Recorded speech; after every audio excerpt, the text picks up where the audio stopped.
Hey all, 118 Set Shadow here. We just finished the weekend of the Grand Showdown that happened in California. Congratulations to the winners and the tops. And I didn't get to see everything. I did watch a bit of the stream while it was live, so I'm just gonna have to wait for the recording to see the actual results. But from what I do remember Top 8 had at least a Dragoncraft and a Forestcraft deck. But I only saw the one match, so I'm not sure. From what I've been hearing, though, the winner was Disdain Dragon, which honestly wouldn't surprise me that much. It is a powerful deck overall. So, again, my congratulations. It's a shame I wasn't able to go out myself, but, well, yeah, that's just how it goes sometimes. In any case, let's go ahead and get into today's Market Watch, starting with Aragave the Berserker from set 6. So this card is a Sanguine support card where this is one of the cards that has been getting bought out from set 6 on occasion, and right now its buyout has also led to a pretty significant increase in price.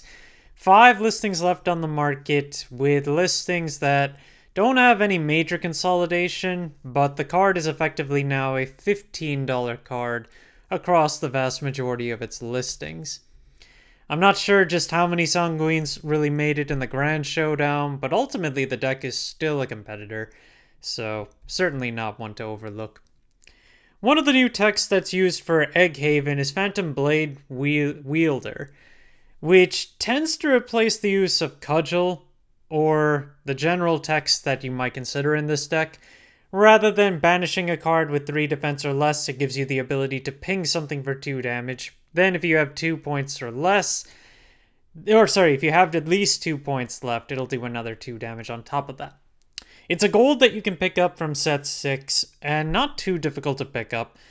Overall, 50 cents or less to pick up the regular version, and less than $1 right now if you want to get the Evo, which falls in line with just how gold Evos work. Well, for those of you who have been paying attention to the announcement of Japanese sets, we are getting a new alternate art fairy token in the swimsuit set that's supposed to release in the next few days in Japan. And right now, just thinking about that, I thought I'd take a look back at the first alternate art fairy token that we already got in set 5. Currently, there are only 2 listings of it, starting from $300, and both of them are just around that. In terms of the ones that have already sold, since the initial release, they've sold from $200 all the way to $300 in terms of the latest ones. 2 of them sold for under $250, while 2 of them sold for over, and 1 of them sold exactly at $300. So this is still a pretty hard one to pick up, and we'll see just how hard it is to pick up the new one with the swimsuit variant. Which I'll also note that I have my doubts on whether or not we'll even get that one. It's mostly reprints of other cards with new alternate arts, but we do have a few new cards that are using old characters as well. The reason that I say that we probably won't get it is that it's likely to require a lot more censorship, which we've been seeing in product that was released outside of Japan. Gilleney's Omen of Craving, which is one of the bigger neutrals out of set 5. Card has been seeing no real changes overall in its market price. It's still in just under the $15 mark there at about $14. And when it comes to its sales though, sales have been decreasing over the last few months. And the card is currently available for as low as $11, no major consolidation, but most of the copies are around $13.50 right now when it comes to the regular legendary. One of the spells played in Disdain is Total Domination, and looking at the foil of this card, which also comes from set 5, there are 2 listings available on this, where it's sporadically been selling over the last few months. Market price is currently just under $7, and in terms of sales, it spreads from $4 all the way to $15. One seller has 8 copies of this at $9.50 a piece, while one other seller only has 1 copy at $8. So we're low on copies altogether and only 2 listings, but they are consolidated. And ultimately, if Disdain really was the winner of the Grand Showdown, I wouldn't be surprised if this started to see a bit more sells. Truth's Adjudication has also been a pretty good tech card to see in Quan these days, as a finishing burn option when it comes to using Merlin. But the foil of this one, which also comes out of set 5, is currently $12 to pick up with only 3 listings left on the market, but the market price right now is just under $5. It has sold as high as about $11.50, and in terms of what's available, all the listings only have 1 copy to pick from. As well as what's been selling more recently, it's mostly been...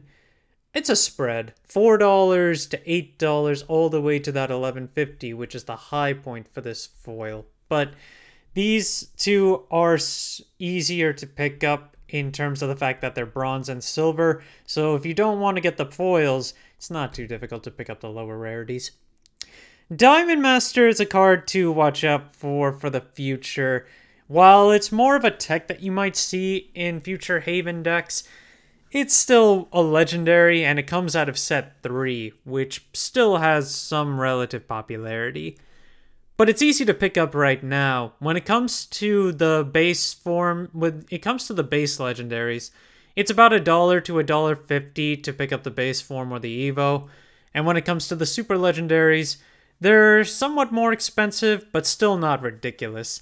About $8 to pick up the base form at its low, and then almost $6 to pick up the Evo at its low. Soul Dealer is still seeing play here and there, but its price has been more so on a slow decline, even though it sees play here and there. And I believe I remember seeing it in one of the matchups for the stream for the Grand Showdown this weekend. Right now, the base legendary is available for about $7.25, and the Evo is still $1 to $1.50 if you want to pick that up, so no difficulty on that front. Super legendaries are not too ridiculous. The base form currently has a base price of almost $14, and the super legendary is a base of around $8 right now. The foil of Archer. Archer has been seeing more play with the introduction of the Hunter engine, thanks to the arena cards, as well as usage in Amethyst. But despite that, it hasn't seen too much of a gain on its foil end. Base price right now is $1.25, and the market price is just over $1, and it's got 12 listings, which is low overall, but it's a foil.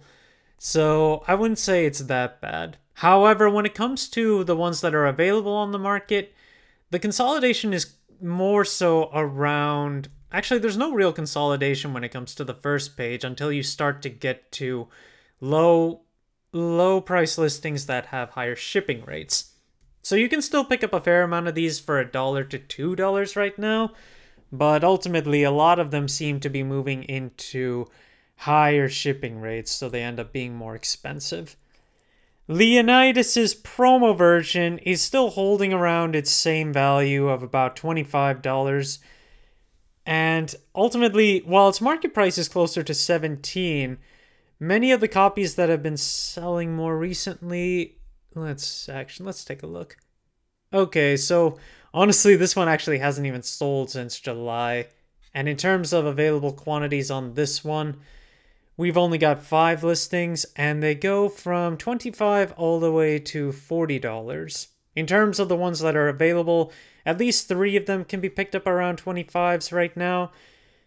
And Leonidas is still a very good option when it comes to most mid-range sword variants. So even going forward, having a copy of this is good, but again, this is the winner promo version from the Shadowverse Showdowns versus the gold that you can pick up from set 2. And our last card for today is the promo version of Explosion from BSF 2024. This was the biggest card to pick up during that time, aside from Tin Man, of course, where it used to be in the $40 to $50 range, but while the market price is currently around $46, the sales have dropped off since end of July. And right now, you can pick up copies for as low as $26 to about $30 for a lot of copies. And when it comes to consolidation, a number of sellers have them in the $30 range right now. So it's gotten much cheaper.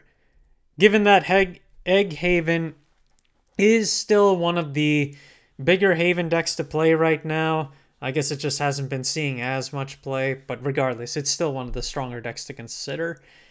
I guess to that point, though, this is a neutral, so you may see Room players continue to play Egg Burn, but most of the time it's really just going to be Egg Haven that's playing this these days. Thank you guys for watching. If you liked the video, please like and subscribe if you haven't already, and I will see you guys later.